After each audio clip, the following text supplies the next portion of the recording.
Mais je voudrais surtout remercier Monseigneur Veteux, qui nous fait la grande amitié d'accepter l'invitation que nous lui avons faite sur un sujet particulièrement crucial, au moins pour les travaux que nous menons ici depuis de fort longues années, dans les relations entre juifs et chrétiens.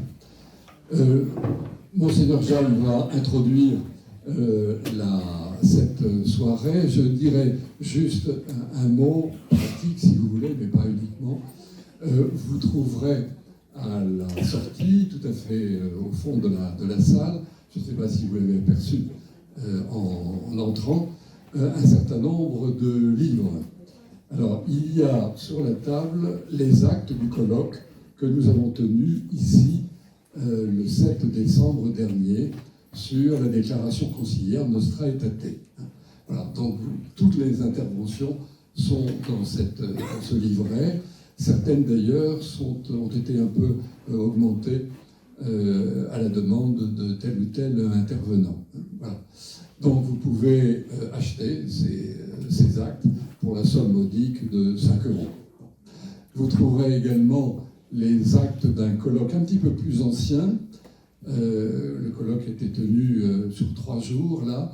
Et vous pouvez également, toujours sur les relations entre juifs et chrétiens, et vous pouvez également, évidemment, acheter ces actes pour toujours la même somme modique de 5 €. Et vous pouvez acheter aussi des numéros parfois anciens de la revue Sens. Mais vous savez que la revue Sens est la seule revue en France qui comporte des articles de fond sur les relations entre juifs et chrétiens. Voilà. Donc ce n'est pas parce que c'est parfois un petit peu ancien que ça n'est plus d'actualité, loin de là. Et à ce moment-là, vous pouvez les acheter pour la somme, cette fois très modique, de 2 €. J'aurais dû être commerçant.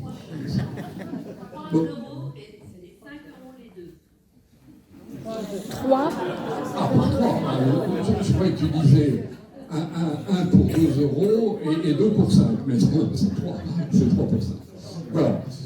Je n'en dis pas plus pour laisser la parole à Monseigneur Jeanne. Je vous souhaite une belle soirée, à la fois intellectuellement et spirituellement. D'abord, vous remercier tous et toutes de participer à cette soirée. Je remercie Monsieur et Madame Lerus ainsi que les membres de l'équipe du service diocésain des relations avec le judaïsme d'avoir organisé cette rencontre après une belle rencontre que nous avions déjà vécue en décembre dernier, comme vous le disiez, à l'occasion des 60 ans de Nostra Aetate. Nous avions vécu tout un dimanche après-midi ensemble dans cette salle. Ça a été un grand moment d'échange entre catholiques, chrétiens et représentants nombreux de la communauté juive, avec de nombreux rabbins présents. C'était une grande rencontre. Et donc je suis heureux de saluer avec mes frères et sœurs catholiques, de saluer tous les représentants de la communauté juive, et en particulier les représentants du CRIF qui sont ici. Je vois que le rabbin ne pouvait pas venir parce qu'il y a ce soir un consistoire important à la synagogue, et donc nous pensons à eux. Nous pensons à eux et nous leur redisons notre amitié. Je suis heureux, bien entendu, aussi d'accueillir un frère évêque, Monseigneur Étienne Veteux. Je le remercie d'avoir traversé la France pour venir passer une soirée et une matinée ici à Bordeaux. Il vient de Reims. Il nous fait un très beau cadeau en se déplaçant ainsi à Bordeaux. Je voulais le présenter rapidement. Monseigneur Veteux est membre de la communauté du Chemin Neuf. Il est agrégé en philosophie et après avoir été ordonné prêtre en 1997, il a soutenu une thèse de doctorat en théologie en 2009 avec un maître en théologie qui était le père Sesboué, un de nos grands maîtres en théologie. Et il a donc, à cause de cela, il a donc enseigné d'abord au Centre Sèvres à Paris et puis à l'Université grégorienne à Rome. Il a été directeur du Centre Cardinal Béat et il a été consulteur de la commission romaine pour les relations avec le judaïsme. Comment? Et tu es encore, ben voilà, c'est ça. Tu es encore, et tu es toujours encore pour quelques temps, pour quelques jours, si j'ai bien compris, membre de la commission théologique internationale. Voilà. Donc, elle est liée à la congrégation pour la doctrine de la foi. Voilà. Et depuis 2023, Monseigneur Retteux est évêque auxiliaire à Reims. Voilà. Donc, c'est une joie pour moi de l'accueillir et de lui laisser la parole, parce que c'est lui que nous voulons écouter. Merci, Étienne.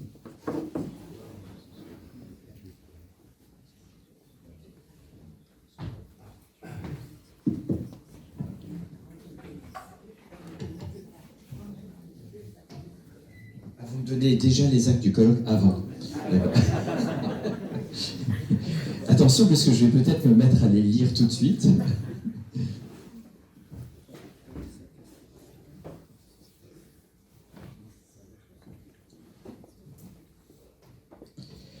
Peut-être 2-3 mots sur mon parcours que Monseigneur James n'a pas dit. La première chose, c'est qu'il se trouve que quand j'étais grand adolescent, je pense que j'étais en terminale à ce moment-là, il y avait un séminariste stagiaire dans la paroisse où j'étais, qui s'appelait Jean-Paul James. Et c'est vraiment la première personne à qui j'ai parlé de mes questions de vocation. Voilà, donc je suis très heureux de retrouver Jean-Paul sous un autre format. Aussi parce que c'est intéressant à savoir, j'ai eu la chance de vivre en Israël pendant pas très longtemps, 6 mois, parce que c'était les 6 derniers mois avant d'être appelé à être évêque, donc ça a été interrompu, mais j'enseignais à l'université hébraïque de Jérusalem, et ça a été une expérience absolument extraordinaire. Alors, ce type de conférence, en fait, je devrais être à deux. On devrait être à 2 voix. Ce serait plus intéressant de pouvoir la faire à 2 voix, un rabbin, un prêtre, un juif, un chrétien. Demain soir, je vais faire une conférence assez semblable à Reims, à la synagogue, avec le grand rabbin Moshe Levin, que certains connaissent peut-être.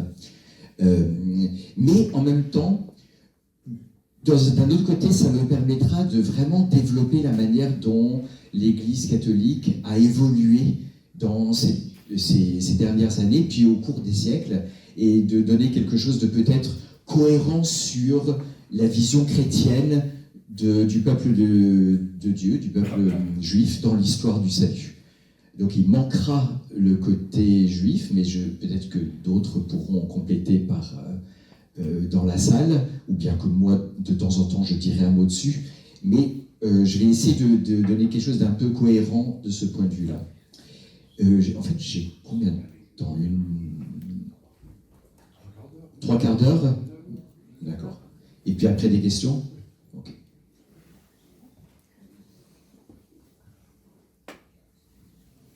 Je pensais partir en 4 points et être un peu didactique. Je suis désolé pour ceux qui connaissent déjà, mais je voudrais commencer par un point historique sur les relations entre juifs et chrétiens dans les premiers siècles. Ensuite, un deuxième point qui sera le grand tournant qu'a constitué le XXe siècle, sous différents aspects, mais notamment à cause de la déclaration Nostra Aetate, mais pas uniquement. Nostra Aetate, c'est donc sont les 4 pages qui sont dans le Concile Vatican II sur les relations de l'Église catholique avec les autres religions. Donc il y a un chapitre sur le judaïsme.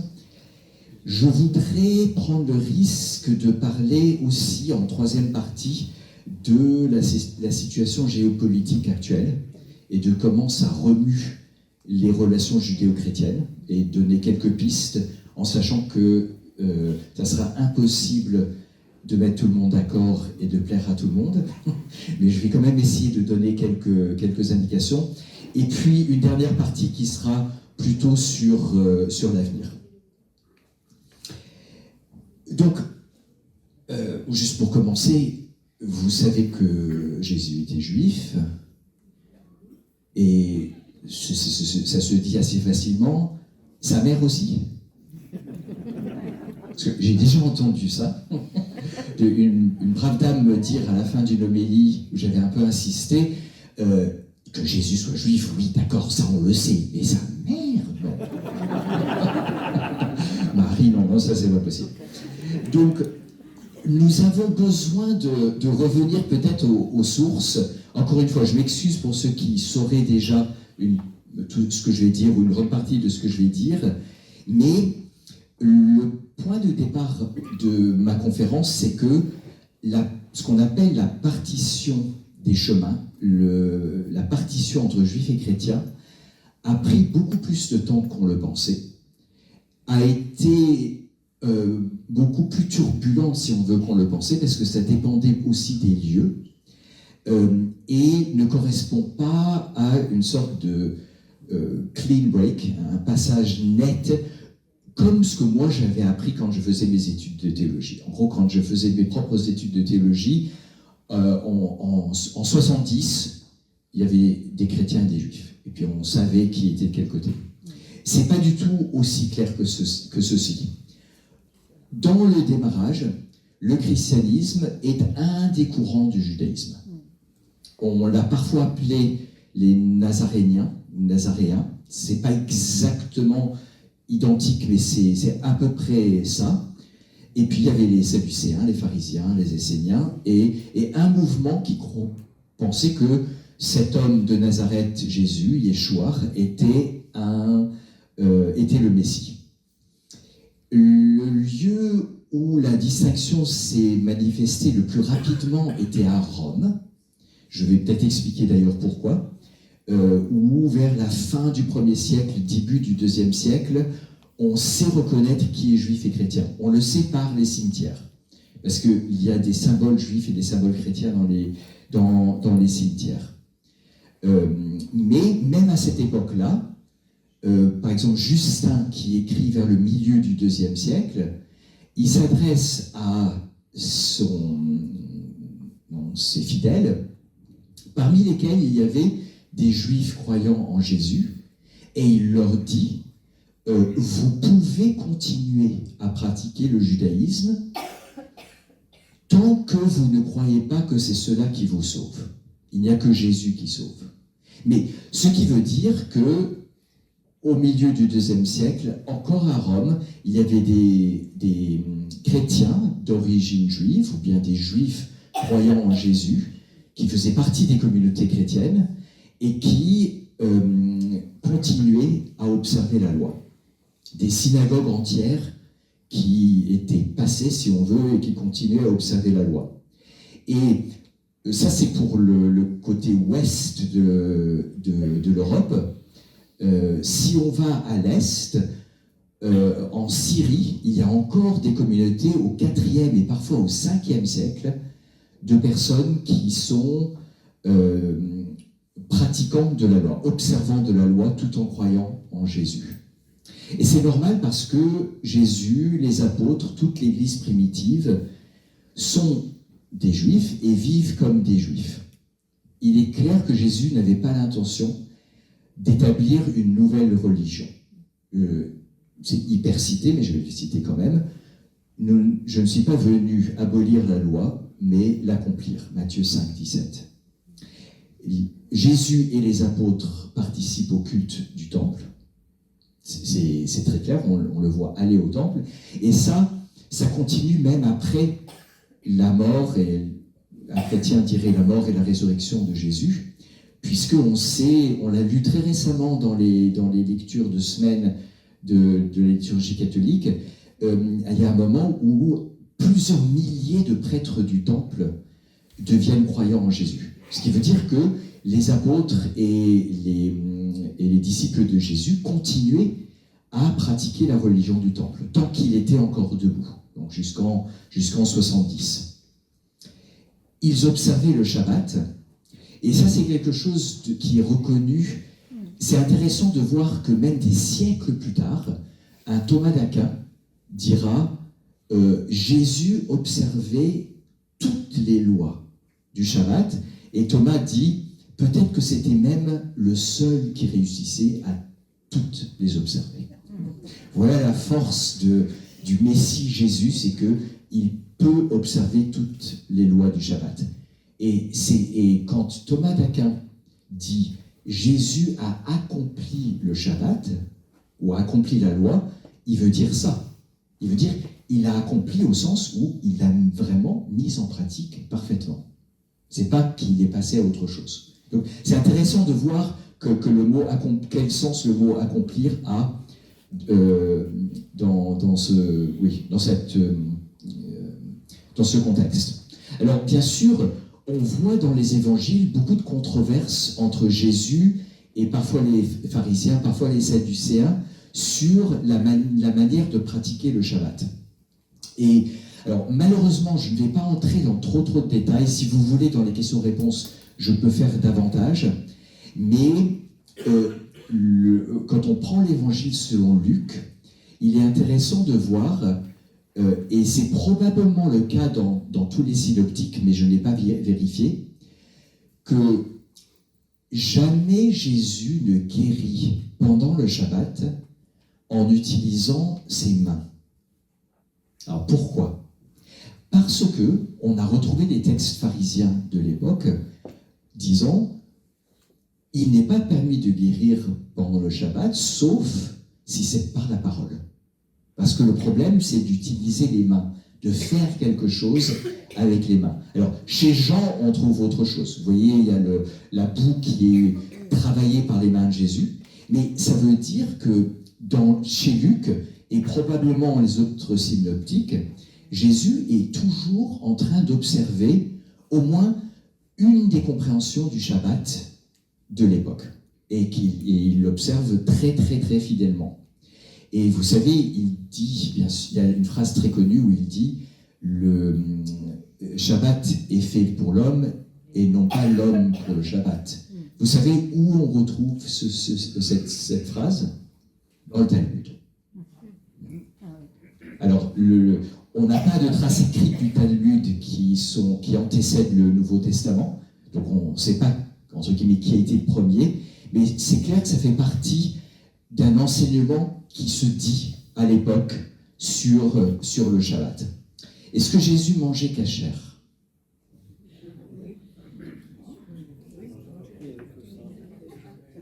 Vous n'avez pas d'exemple dans les évangiles où il y a des controverses sur... il a déclaré pur tous les aliments. Donc, Marc 7. Alors, est-ce que vous continuez à dire que... Parce que là, vous continuez à dire que Jésus mangeait cachère, j'ai l'impression. Alors, effectivement, il y a un auteur juif, un professeur, un de mes collègues de l'université hébraïque de Jérusalem, Furstenberg, qui a écrit plusieurs articles très très convaincants sur le fait que, en fait, dans la grande majorité des mouvements juifs de l'époque, il n'y avait pas de nourriture impure, sauf quand elle touchait un cadavre. Elle devenait impure, mais en elle-même, elle n'était pas impure, elle était soit cachère, soit pas cachère, c'est-à-dire permise ou défendue. Et que, par contre, le mouvement pharisien essaye d'introduire la question de la pureté aussi pour les aliments, et donc Jésus prend une position non pas anti-juive, mais anti-pharisienne, en disant qu'il déclare tous les aliments purs. Il est en droite ligne avec l'enseignement des autres, des Sadducéens notamment.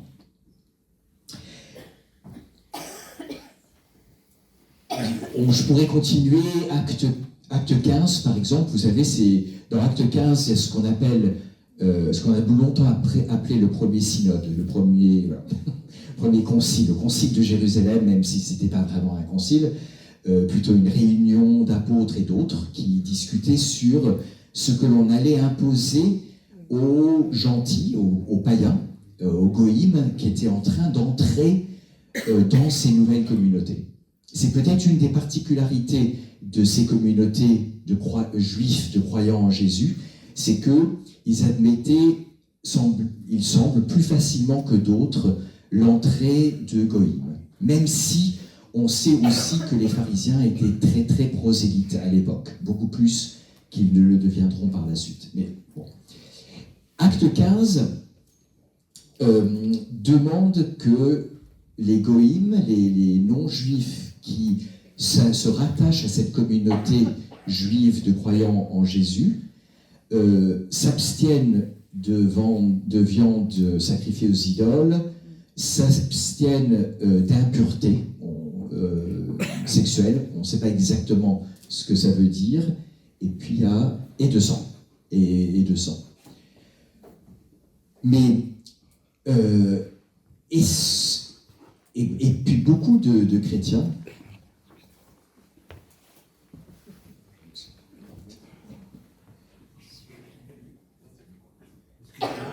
pas de problème. Beaucoup de chrétiens diront, à Acte 15, la loi a été abolie. Non. À Acte 15, il est dit que les goïms, les non-juifs qui entrent dans ces communautés, n'ont pas besoin de suivre la loi. C'est tout à fait différent que de dire la loi est abolie. Et qu'est-ce qu'il est dit à propos des juifs? Croyant en Jésus. On est à cette époque où on peut encore dire juifs croyant en Jésus.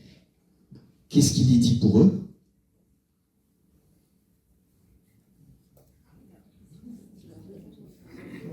C'est la bonne réponse. Rien. C'est la bonne réponse. C'est-à-dire que rien, mais donc pas de changement non plus. Et on peut imaginer que les communautés de juifs croyants en Jésus, pendant plusieurs décennies, ont continué à pratiquer la loi. Et comme je vous ai dit, ça va peu à peu se défaire. Peut-être que je ne vais pas entrer dans le détail exactement de comment ça se défait, mais on voit bien que Jésus se situe en débat avec plusieurs groupes et qu'il est parfois du côté, entre guillemets, il se situe parfois comme un pharisien, ou plus précisément, il se situe dans l'enseignement des pharisiens, et puis parfois il se situe dans l'enseignement des sadducéens. Je pense que vous pouvez trouver, parce qu'il y a un ou deux points assez clairs où ça se manifeste. Il est pharisien, ou il est proche des pharisiens dans le fait qu'il croit en la résurrection, et qu'il croit en la présence et en l'action de démons et d'esprits bons et mauvais.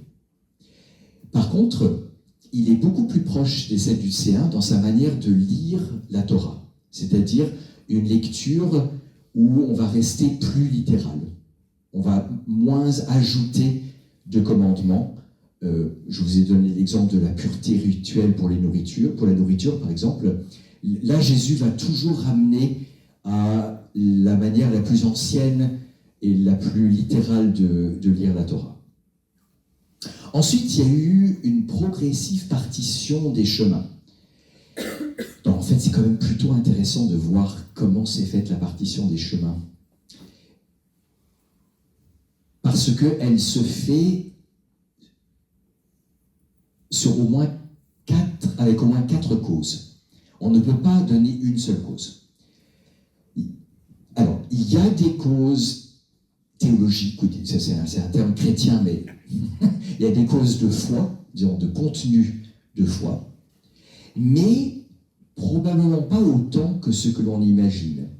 Il y a actuellement, il y a tout un courant dans le monde des intellectuels juifs, alors notamment mené par un certain Daniel Boyarin, qui suscite des controverses dans tous les sens. Mais Boyarin, je trouve, montre de manière assez convaincante que une partie du peuple juif de l'époque de Jésus attendait un Messie qui avait des caractéristiques divines. Je vois que certaines personnes ont l'air de connaître. Que, par exemple, on trouve ça surtout dans les écrits intertestamentaires, c'est des écrits qu'on trouve entre la clôture de ce que nous on appellerait le canon de l'Ancien Testament, et puis le début, les premiers écrits du Nouveau Testament.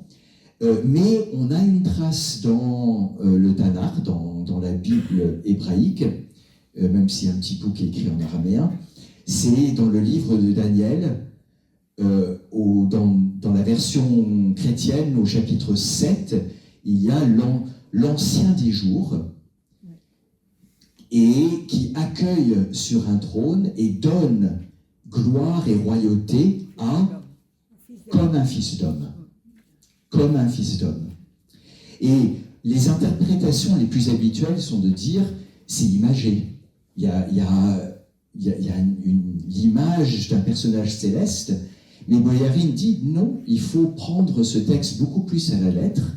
Il y en a beaucoup à l'époque qui montrent que, tout en professant un monothéisme ferme, le monde juif de l'époque va concevoir l'idée que dans ce monothéisme, que ce monothéisme supporte, alors c'est un terme de Boyarin, une certaine binarité. Il y a trinitaire, là c'est binitaire.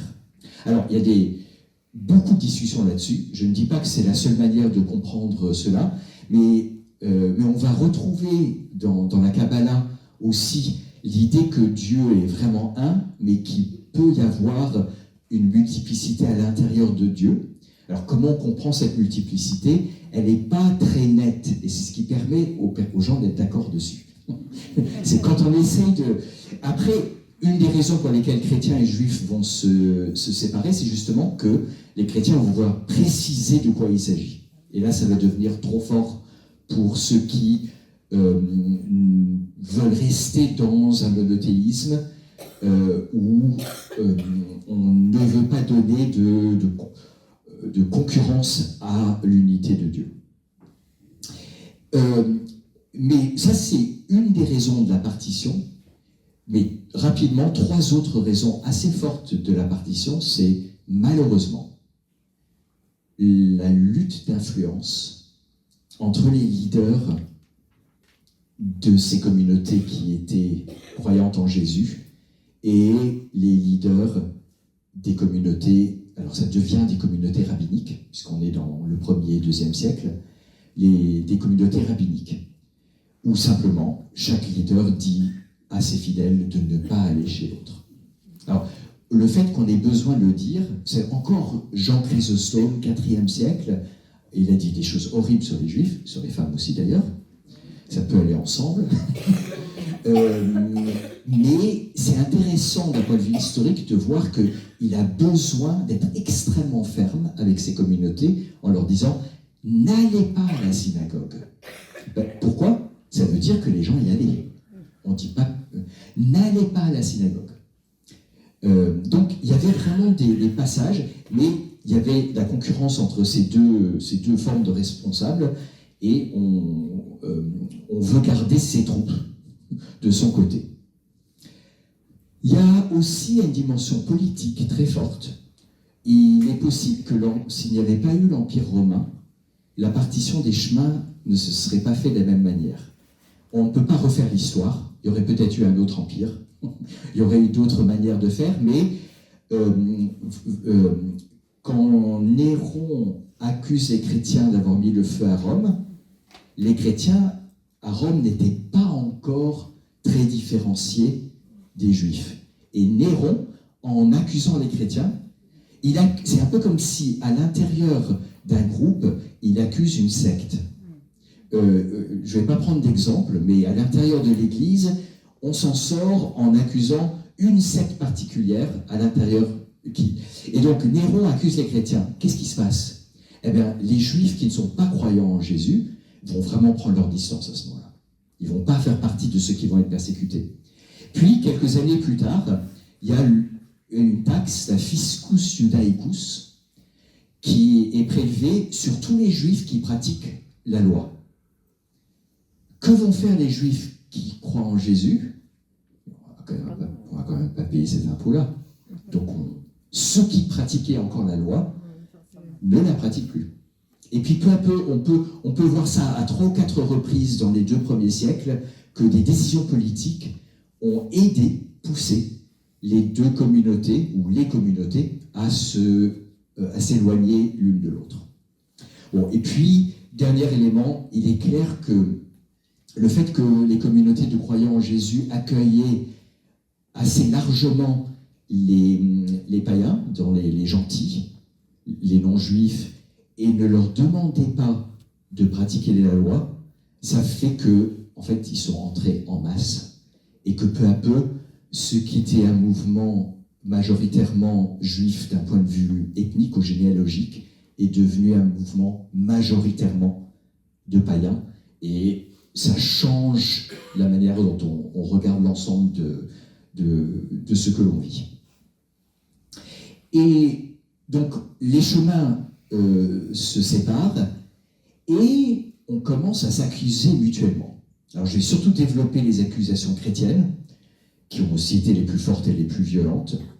Mais comme disait Jules Isaac, il y a un long enseignement du mépris. Je pense que l'expression est parfaite. Très long enseignement du mépris.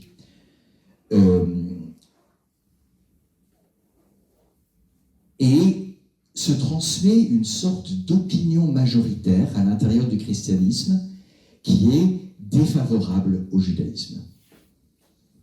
Le point théologique central, c'est ce qu'on appelle la théologie de la substitution, ou du remplacement,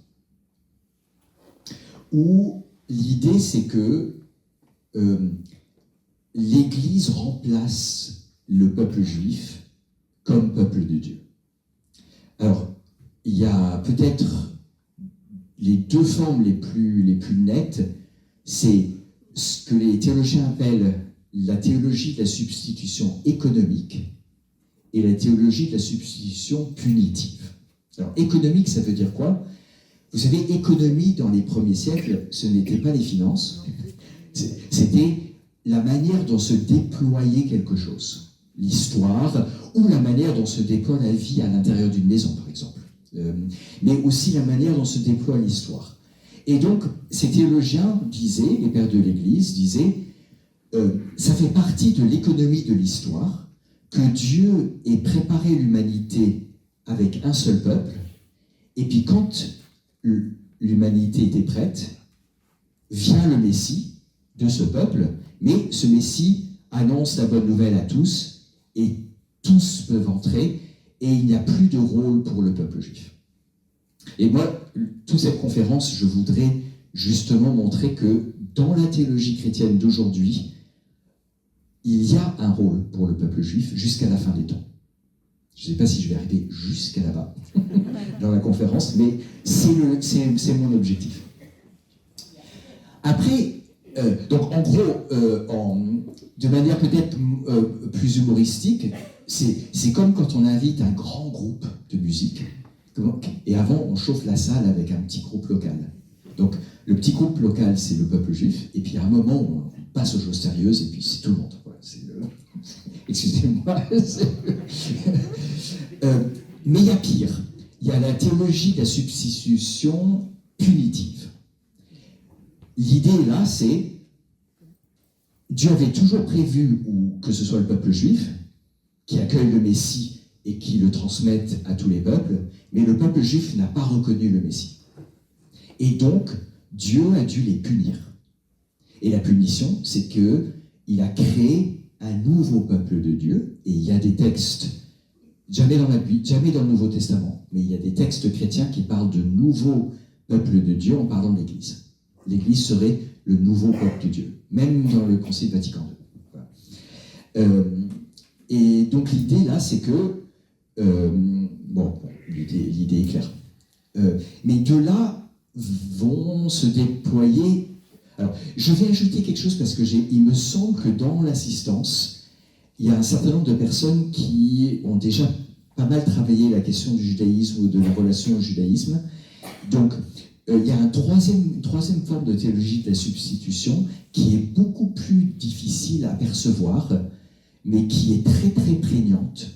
C'est la théologie de la substitution structurel. Alors, je vais vous expliquer ce que ça veut dire. Structurel dans le sens où, si je demande à un chrétien de résumer sa foi chrétienne, il va dire « Dieu a créé le monde, l'homme a péché, Dieu a envoyé un sauveur, Jésus-Christ, et nous sommes maintenant dans la période de l'Église où nous sommes en train d'être purifiés et réconciliés en attendant la fin des temps. » Beaucoup vont oublier la fin des temps, mais bon, Qu'est-ce qui manque d'absolument fondamental à cette structure de compréhension de la vie chrétienne? Je répète, Dieu crée le monde, l'homme fait entrer le péché et la mort dans le monde, et puis arrive le sauveur. L'alliance avec le peuple juif. C'est comme si on pouvait littéralement prendre les 3 premiers chapitres de la Genèse et passer directement au Nouveau Testament. On saute toute la Bible hébraïque.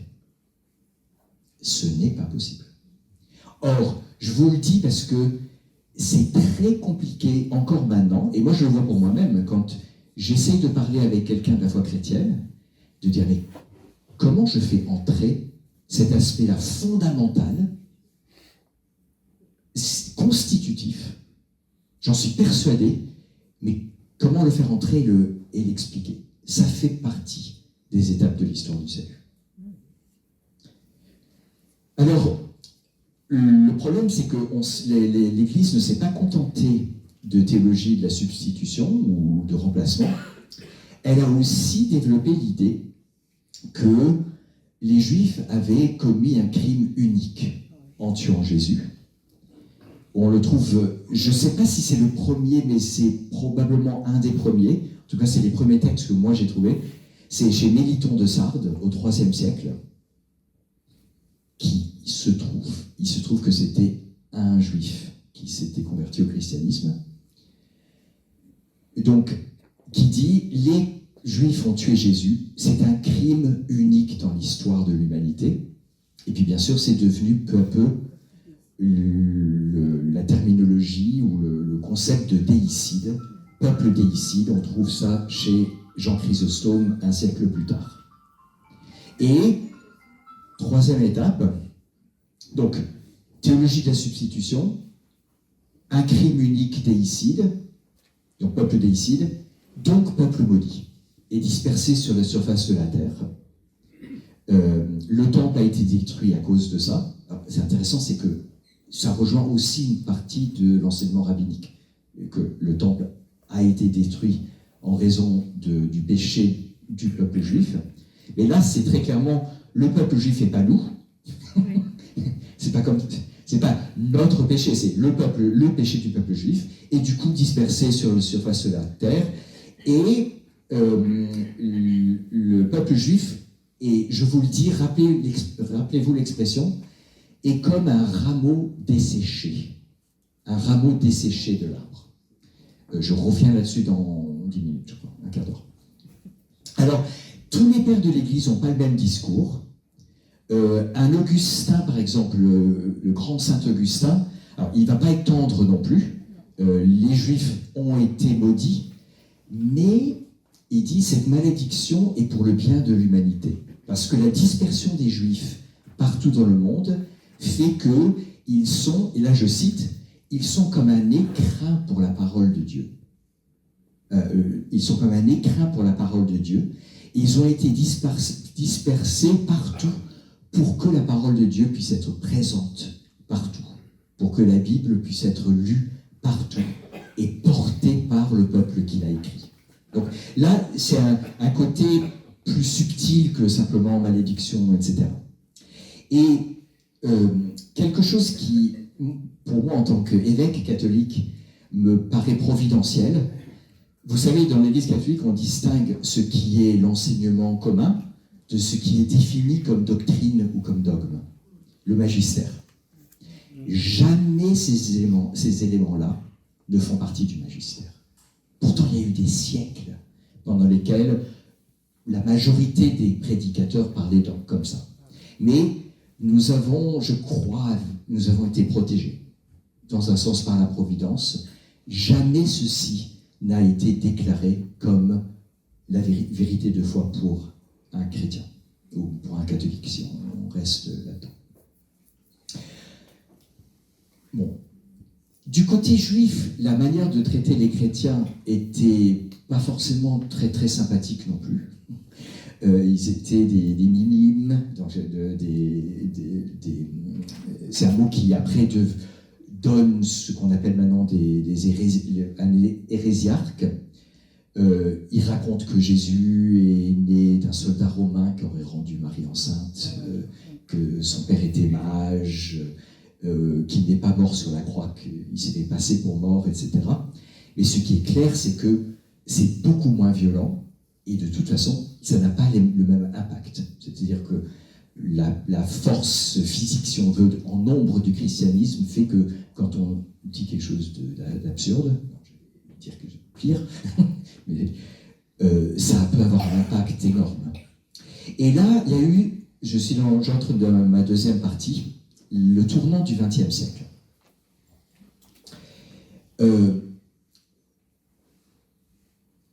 Et l'horreur de la Shoah. 6 millions de personnes tuées dans des circonstances horribles.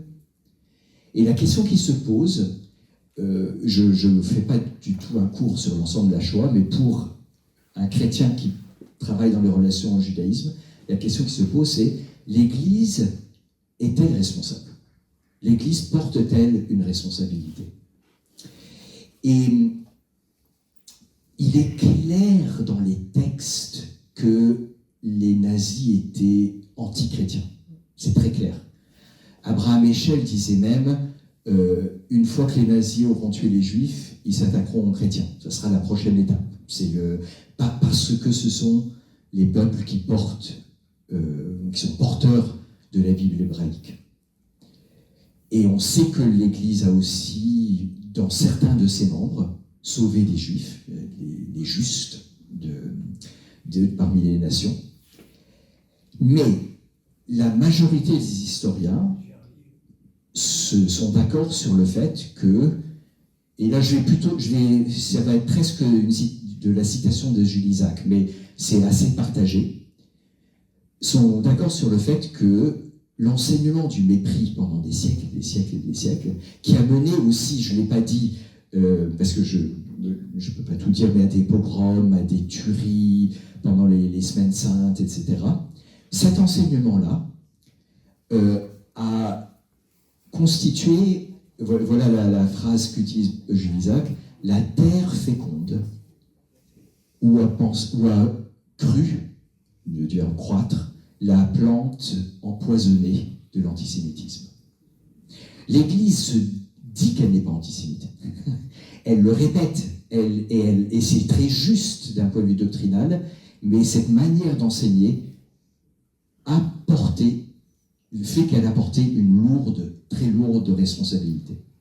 Et quand pendant des siècles on force à la conversion, on fait porter l'étoile jaune, alors c'était pas une invention chrétienne, mais les chrétiens l'ont reprise allègrement, quand on instaure des ghettos, quand on brûle les Talmuds, etc., on porte la responsabilité de la conséquence dans l'esprit des gens de ce que l'on fait. Et la Shoah a été comme un réveil, en fait, pour beaucoup de chrétiens, notamment parmi les théologiens ou les intellectuels au départ, en disant, mais si on en est arrivé là, quelque chose dans notre enseignement ne va pas. On ne peut pas distinguer à ce point un enseignement juste et puis une action qui porte à des conséquences mauvaises. Alors, je dis 20e siècle, mais en fait c'est intéressant, c'est quelque chose que assez peu de gens savent. Déjà dans le Concile de Trente, il y a un refus de l'expression déicide. Le Concile de Trente, c'est le XVIe siècle. Alors, la difficulté du Concile de Trente, c'est qu'il a été écrit en latin et qu'il a ensuite été traduit en différentes langues, mais il a été traduit, d'ailleurs c'est un peu comme les traductions du Tanakh, on traduit en expliquant. On traduit en expliquant. Et dans la traduction française, il est dit, on doit le reconnaître, le crime des chrétiens est plus fort que celui des Juifs.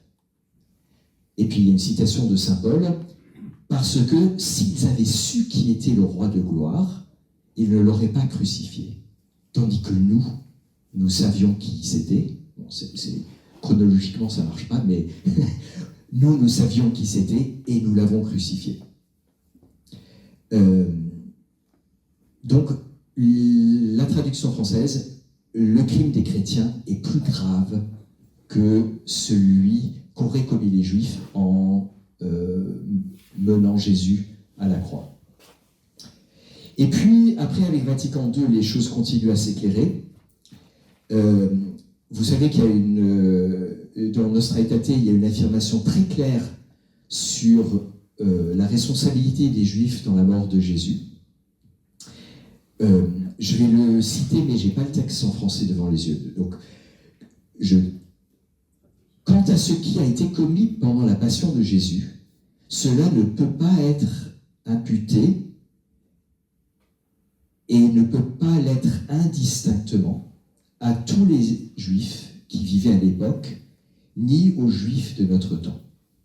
Donc, ce que ça veut dire, c'est qu'il n'y a qu'une petite partie du peuple juif qui était impliquée, et notamment les responsables, et encore pas tous les responsables, puisqu'on voit Nicodème ou bien Joseph d'Arimathie qui, eux, ont des actions, en tout cas cachées, mais qui se situent plutôt du côté de ceux qui aident Jésus. Mais, et c'est Jules Isaac qui le pointe du doigt, déjà à l'époque, la majorité des Juifs n'habitaient pas en terre de Sion, si on veut. Là, il y avait déjà une majorité de diaspora. Donc, qui connaissait Jésus? En fait, il n'y avait pas grand monde qui connaissait Jésus. Et puis surtout, on ne peut pas attribuer cette responsabilité à tous les Juifs pour la suite des temps. Et j'aime beaucoup... Bon, le Concile dit aussi que l'idée d'une punition pour avoir tué Jésus est absurde, puisque la mort de Jésus pour un chrétien, c'est ce qui nous sauve. Et donc, on ne devrait pas être tué, on ne devrait pas être puni pour cela. On devrait être remercié pour cela. Et troisièmement, alors là, c'est pas dans Vatican II, mais c'est un théologien suisse, Hans-Urs von Balthasar, qui a une remarque que je trouve très très juste. Il dit, qui a mené Jésus à la mort? Il y a des Juifs qui l'ont dénoncé. Il y a des Romains qui l'ont tué, et ceux qui ont tué Jésus, c'était des Romains.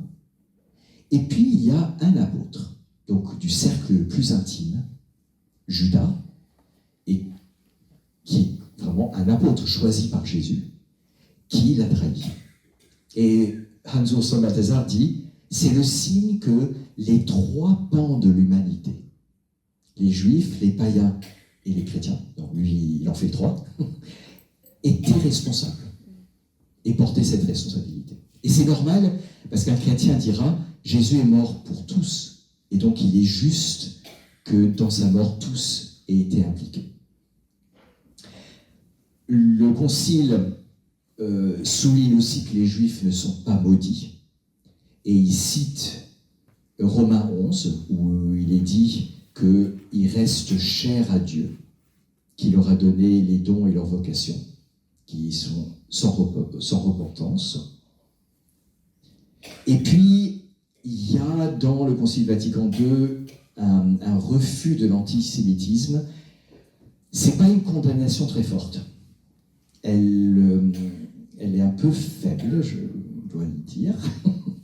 Il y a eu beaucoup de discussions sur ce texte, et depuis, l'Église a été beaucoup plus nette dans sa condamnation de l'antisémitisme.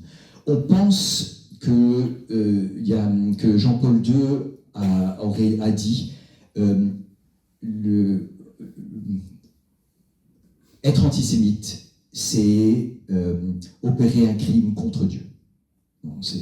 C'est un crime contre Dieu. C'est même pas simplement un crime contre l'humanité, c'est vraiment un crime contre Dieu.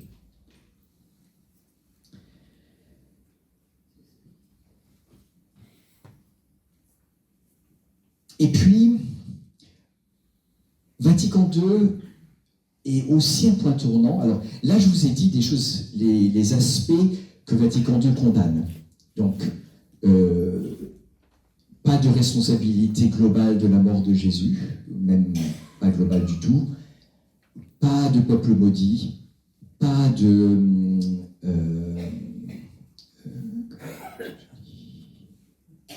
d'antisémitisme, merci. Mais il y a aussi des passages très positifs où il est dit que l'Église, en scrutant son propre mystère, voit le lien qui la lie à la lignée d'Abraham, elle y reconnaît les prémices de sa foi. C'est intéressant, le mot prémisse de la foi, ça ne veut pas dire qu'elle y reconnaît simplement une préparation de sa foi. Parfois, le Concile parle de préparation. Mais le mot prémisse, ça veut dire les premières réelles étapes. Et donc, c'est la même foi qui grandit comme un même arbre grandit. Et elle ne peut pas oublier, l'Église, qu'elle a reçu la révélation de l'Ancien Testament et qu'elle se nourrit de la racine de l'olivier franc sur lequel ont été greffés les rameaux de l'olivier sauvage, que sont les gentils. Alors, 2 commentaires là-dessus. L'Église reçoit la révélation du peuple juif. C'est vrai que 75% de la Bible chrétienne est constituée par la Bible hébraïque, ce que nous appelons l'Ancien Testament. 75%. C'est pas simplement un aspect important, c'est la grande majorité. Et puis, il est dit que les chrétiens sont spirituellement de la lignée d'Abraham, et ça va donner chez les papes suivants, par exemple Jean-Paul II qui parle des frères aînés, et puis de Benoît XVI des pères dans la foi, père ou mère dans la foi. Là, c'est vraiment la même famille. Et quelque chose que j'entends rarement, mais qui me semble capital, quand on dit que les racines du christianisme sont dans le judaïsme, alors, je pose une question. Les racines de l'Europe, c'est le passé ou le présent de l'Europe? Les racines d'un arbre, c'est le présent. En fait, quand on lit le peuple juif, ce sont les racines sur lesquelles ont été greffés les gentils. Ce n'est pas il y a 2000 ans quelque chose s'est passé, qui est encore important pour nous aujourd'hui, c'est nous nourrissons actuellement de la vie du peuple juif. Comment? Ça reste un mystère. Où ça se fait mal, et ça devrait se développer davantage, mais c'est sûr que l'idée est que l'Église a besoin de continuer à se nourrir du peuple juif vivant encore aujourd'hui pour être elle-même. Alors, je vais donner quelques idées de comment ça peut se faire, mais là, je voudrais juste, si j'y arrive, vous commenter un passage capital de Saint Paul. Est-ce que vous voyez à la bonne hauteur? Oui.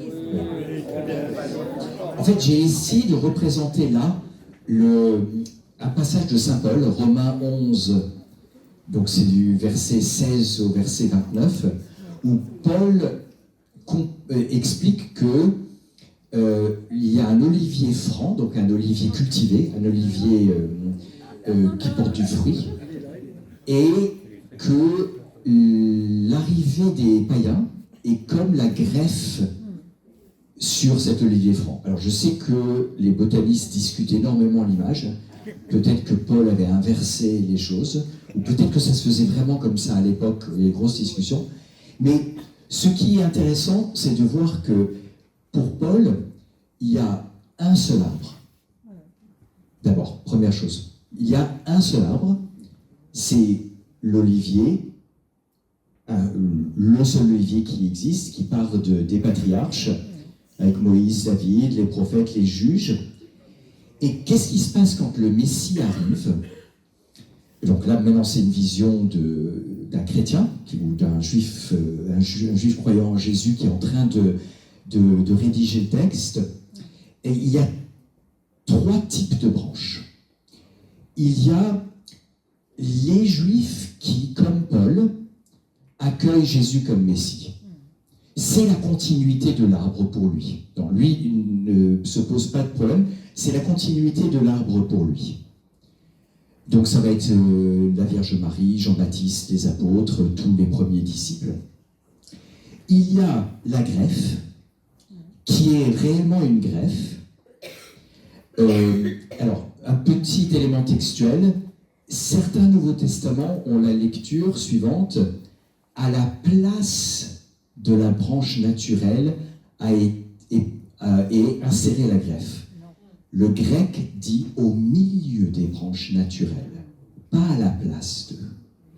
Alors, beaucoup de Bibles récentes ont corrigé, mais c'est très très différent de dire que la greffe se fait parmi les branches naturelles que de dire qu'elle remplace la branche naturelle.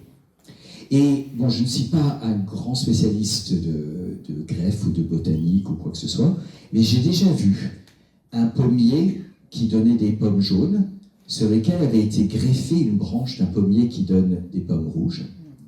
Eh bien, 20 ans plus tard, cette branche continuait à donner des pommes rouges et l'arbre continuait à donner des pommes jaunes. Et c'est pour ça que je trouve intéressant l'image de la greffe, c'est que la distinction fondamentale que l'on trouve dans l'ensemble de l'Ancien Testament des Juifs et des païens est maintenue dans la manière dont Paul le voit.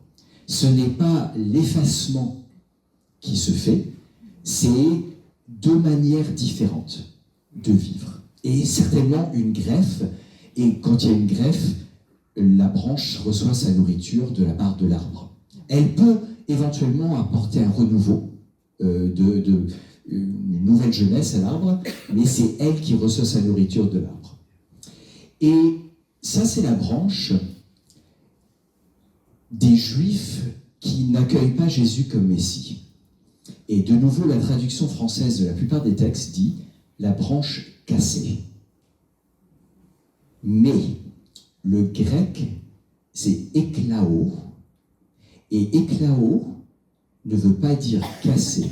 « Éklao » veut dire « abîmer » ou « déchirer ». Alors, c'est pas positif. Paul est un juif qui voudrait que tous ses confrères reconnaissent Jésus, mais ça fait encore partie de l'arbre. Et c'est plus facile, beaucoup plus facile d'imaginer que la greffe se refasse, ou disons que cette branche se rétablisse, que si elle avait été complètement cassée. Et vous vous rappelez, j'avais parlé d'une branche qui avait été desséchée. Exactement, elle n'est pas desséchée. Et l'histoire du peuple juif depuis 2000 ans montre que cette branche n'est pas desséchée. Il suffit de voir toutes les réalisations culturelles, mystiques, scientifiques, tout ce que le peuple juif donne à l'humanité pour voir que la branche n'est pas cassée. Et aussi intéressant, c'est que Paul dit à la fin, donc, tout ça c'est pour dire que l'alliance avec le peuple juif est irrévocable, et puis il dit à la fin, tous seront sauvés. Alors, je vais être très précis dans ce que je dis. Je ne dis pas qu'ils seront sauvés sans Jésus. Paul dit simplement, tous seront sauvés. Et ils seront sauvés parce qu'ils feront partie de ce même arbre. Alors, éventuellement, si vous voulez, on peut revenir là-dessus dans les questions. Mais je pense que c'est très important. Paul n'est pas en train d'imaginer, je crois, le texte ne le dit pas en tout cas, une sorte d'entrée des Juifs dans l'Église. C'est plutôt le rétablissement de l'arbre qui est celui du peuple d'Israël. Et comment vient ce salut? Oui, en tant que chrétien, je dirais, et en prenant le reste du Nouveau Testament, par Jésus. Bon, ce qui va se passer, c'est que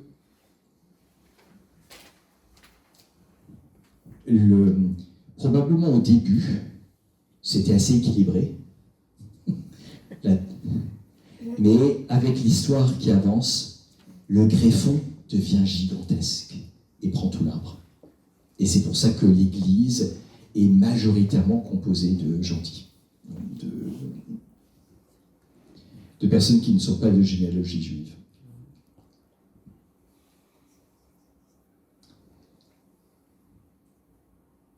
Et de là, dernier point pour cette deuxième partie, est-ce que vous voulez qu'on garde l'image ou qu'on éteigne? On garde l'image. C'est moi, il faut que par contre, il faut que je laisse. Ce qui est intéressant, c'est que on va arriver au fait que sous Benoît XVI va dire on ne peut pas considérer le dialogue d'un point de vue chrétien comme un dialogue interreligieux, mais comme un dialogue intra-religieux. Ou il vaudrait même mieux dire un dialogue intrafamilial. Alors je sais que certains juifs n'aiment pas cette expression, parce que intra-religieux, ça voudrait dire on est dans la même religion, mais deux branches différentes de la même religion. J'ai entendu des rabbins dire en réalité, nous avons le tronc commun de la Bible hébraïque et deux pouces, qui sont le judaïsme rabbinique et le christianisme, qui sont deux manières d'interpréter ce tronc commun. Je pense que la plupart des juifs ne seraient pas d'accord avec l'équivalence posée. Mais en tout cas, d'un point de vue chrétien, voilà à peu près où on en arrive au niveau théologique. Comme je vous l'ai annoncé, je vais quand même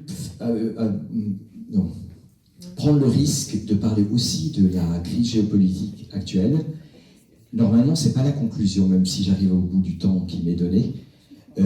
J'aurais aussi voulu donner quelques pistes d'avenir. Mais c'est vrai que je crois qu'on ne peut pas omettre le fait qu'on soit dans une crise politique majeure qui touche le peuple juif et qui touche aussi les relations entre juifs et chrétiens. Je ferai de mon mieux pour ne pas choquer, mais c'est sûr que sur des questions politiques, on n'est pas tous d'accord. Mais je commencerai par une chose. On a eu 60 ans où on a vécu les relations entre juifs et chrétiens comme dans une serre. C'est comme une plante protégée. Et là, les relations ne sont plus protégées parce qu'elles sont dans la réalité. Et on se rend compte, et là je vais parler pour les chrétiens, que le peuple juif n'est pas un petit peuple qu'on aime bien quand il est petit, mais pas très puissant, et qu'il n'a pas lui-même de responsabilité à porter politique ou militaire. Et ça devient beaucoup plus compliqué quand on voit que ce peuple est réel, il est inscrit dans la réalité de l'histoire, et il a une vraie puissance économique et militaire. Je pense que ça demande une grande lucidité aussi. Alors, il y a plusieurs crises actuelles, il y a plusieurs crises actuelles. Il y a la crise qui a été déclenchée par l'attaque du Hamas le 7 octobre contre Israël, et qui est plutôt israélo-palestinien, mais ça s'imbrique à l'intérieur d'une crise avec le Hezbollah, avec l'Iran dans son ensemble. Et il me semble qu'il faut avoir une vraie lucidité, c'est-à-dire être lucide sur le fait de la légitimité de l'État d'Israël et poser ça comme un point de départ. Si on veut parler de la situation, il faut commencer par poser la légitimité de l'État d'Israël et de poser le fait qu'Israël vit un danger existentiel et entouré d'États ou de mouvements qui sont voués à sa destruction. Et, troisièmement, qu'il y a une montée de l'antisémitisme qui est assez horrifiante dans toutes les sociétés, en tout cas occidentales, mais probablement toutes les sociétés du monde. À partir de là, il y a la question du fait que quel est le meilleur moyen de réduire le danger posé par ces puissances dangereuses? Et est-ce que la guerre telle qu'elle est menée par le gouvernement Netanyahou à Gaza est menée selon les moyens justes? Mais je pense que c'est dans cet ordre-là qu'on pose les questions. Mais il faut les poser toutes. Il faut aller jusqu'au bout de ces questions. Si certains parmi nous, et je sais que ça a été le cas pour beaucoup de chrétiens, se sont dit, mais je n'arrive plus à éprouver le même estime ou la même...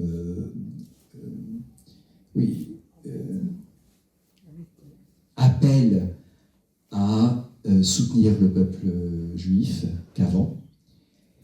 Je voudrais rappeler une chose, c'est que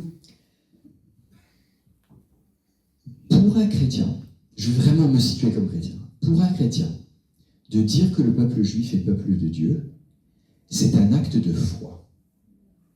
Ce n'est pas un acte de raison. Et il y a un acte de foi très parallèle, très analogue que l'on fait, qui est de dire, quand on dit le credo, je crois l'Église une, sainte, catholique et apostolique. On n'est pas en train de dire je vois que l'Église est sainte. On dit je crois qu'elle est sainte.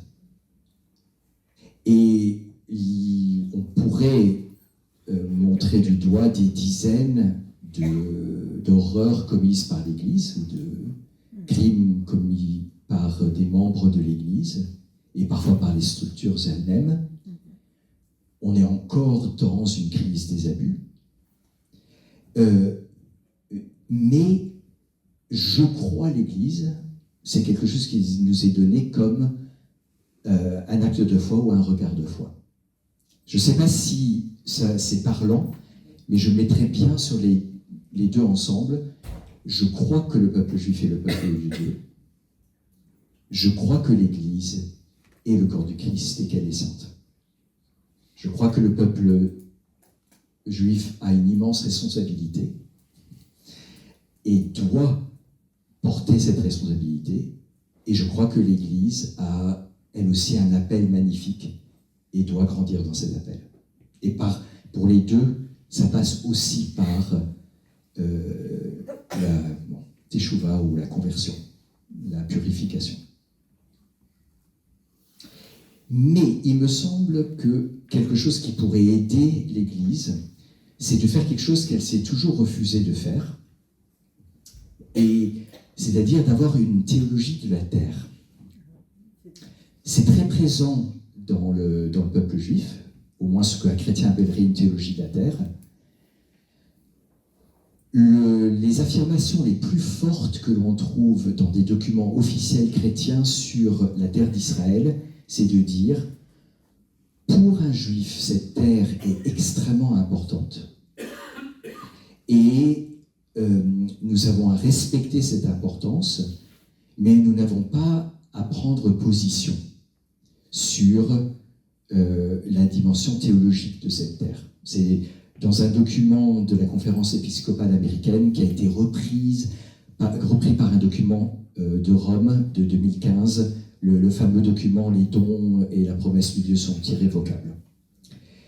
Je suis désolé, je pense que nous, chrétiens, devrions aller plus loin. Alors, je ne vais pas vous développer une théologie de la terre en 5 minutes. Je vais juste dire les 3 points qui me semblent le cadre chrétien, encore une fois, d'une théologie de la terre. Premièrement, les promesses de la terre qui sont faites à travers tout l'Ancien Testament, les nombreuses promesses de la terre sont aussi valide que l'Ancien Testament. C'est-à-dire complètement. Et le Nouveau Testament n'y change rien. Il n'y a pas dans le Nouveau Testament d'endroit où les promesses de la terre sont abrogées. Si vous voulez, on peut discuter. Il y a peut-être dans les Béatitudes un passage, vous savez, je crois que c'est les doux hériteront de la terre. Le mot terre pourrait être compris comme la terre entière, mais il se trouve que c'est une citation du psaume 37 où il y a 3 fois le mot terre en hébreu, qui là est Eretz, et donc c'est assez clairement la terre d'Israël. Je vais vite, hein. Je sais que je vais très vite. Si vous voulez, vous pouvez me reposer des questions, mais en tout cas, 3 principes. Les promesses de la terre sont valides. Et on ne peut pas avoir une théologie de remplacement de la terre. Non. Si on n'a pas de théologie de remplacement du peuple juif, on n'a pas non plus de théologie de remplacement de la terre. Deuxième point, mais la terre, elle n'appartient qu'à Dieu. C'est, je crois, une citation du Deutéronome ou du Lévitique, mais en tout cas, la terre n'appartient qu'à Dieu. Et elle est habitée ou reçue par les êtres humains, et même par le peuple de Dieu, aussi selon des lois politiques et socio-économiques. Je vais le dire de manière un peu plus théorique, il ne faut pas mélanger le théologique et le politique. Mais il faut les articuler. L'un peut éclairer l'autre, mais il ne faut pas les mélanger. Et je vais vous donner 2 exemples très concrets. Quelle est la première chose que fait Abraham dans la terre de Canaan, la terre promise? Première chose qu'il fait, il y met pied. On est en Genèse 12. Alors il bâtit un autel. Et quelle est la deuxième chose qu'il fait? Il partage cette terre avec Laban. Laban fait partie de sa descendance? Non. Donc, Abraham partage la terre avec quelqu'un qui n'a pas reçu la promesse de la terre. Au moins pas bibliquement. Et ensuite, pour le tombeau de Sarah, ça fait partie de la terre promise. Il pourrait simplement s'en emparer, l'utiliser, etc. C'est même ce que les anciens lui proposent. Mais non, il l'achète. Et puis même un 3e exemple, les limites territoriales qui sont définies dans les différents livres bibliques pour la terre promise sont différentes. C'est-à-dire qu'on n'a pas un seul plan géographique de la terre promise. Où est-ce que je veux en venir avec tout ça? C'est que la manière dont on utilise une terre doit aussi être soumise à des règles simples de géopolitique, de politique, de traité entre les peuples. Et on peut la partager. Et on peut changer les frontières.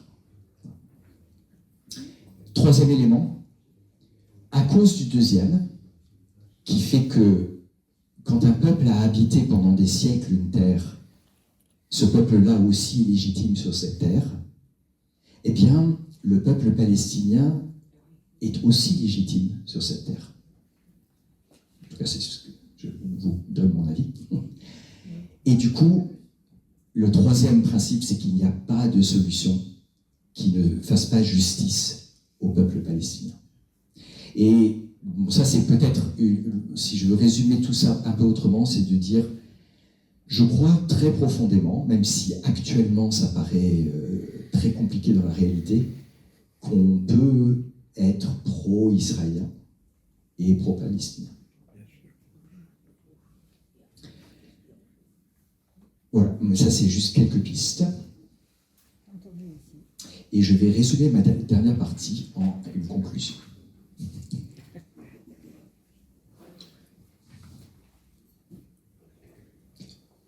Pourquoi Dieu a-t-il choisi un peuple? Et pourquoi avons-nous besoin de ce peuple jusqu'à la fin des temps? Alors, Je donnerai deux réponses qui sont très très chrétiennes, comme ça la théologie chrétienne. Premièrement, parce que la grâce se reçoit toujours d'un autre. Et les autres font partie de la manière dont nous recevons la grâce. Et il est bon de recevoir tout ce que nous avons reçu d'un autre. Alors vous pourrez me dire, mais et eux alors? Eux alors? Eh bien, eux, ils sont dans une situation tout à fait particulière, excusez-moi. Ils sont lumière pour les nations. Ils sont bénédiction pour les familles de la terre. Ça veut dire qu'ils existent en vue de tous les autres. C'est à la fois immensément lourd comme responsabilité et splendide. Et je suis sûr que personne n'a envie de vivre ça. Ni les juifs, ni les chrétiens. Mais c'est comme ça que Dieu fonctionne. Autre chose, pour ceux qui ont un peu de théologie du sacerdoce catholique en tête, il y a quelque chose de très analogue. Vous savez, pourquoi Dieu choisit, met à part certains hommes pour être prêtres? Certainement pas parce qu'ils sont meilleurs que les autres. Mais, et ça c'est dans un document de Jean-Paul II que c'est très très clair, Pastores Dabo Vobis, pour rappeler à tous les autres que eux aussi sont prêtres, prophètes et rois, et pour les aider à développer cela. Je résume. C'est clair ce que je viens de dire? Le prêtre n'est pas là comme intermédiaire, il est là pour rappeler à tous les autres, à tous les baptisés, l'extraordinaire vocation d'être prêtre, prophète et de roi que donne le baptême. Le peuple juif n'est pas meilleur que les autres, et il est là pour rappeler à tous les autres que eux aussi sont choisis par Dieu. Mais ils ont besoin de voir, parce que nous aussi, il n'y aura plus de prêtres, en tout cas pas en exercice de leur fonction au ciel. Il n'y aura pas besoin. Pas en exercice de leur fonction. Je ne me prononce pas, parce que c'est un débat qui n'a pas été clos d'ailleurs, sur est-ce que le sacerdoce continue au ciel. Est-ce que la distinction du peuple juif comme peuple de Dieu continue au ciel? Je ne saurais pas le dire. Mais il n'y aura plus besoin que ça fonctionne de la même manière. Parce que tout le monde le vivra. Mais pendant cette histoire, nous avons besoin de voir des hommes qui ont été mis à part et de voir un peuple qui a été mis à part. Mais pour nous, pour que tous le vivent. Et tout le monde sait qu'il y a les plus grands saints dans le christianisme ne sont pas forcément les prêtres. Et je pense aussi que les plus fidèles à Dieu ne sont pas forcément toujours les juifs.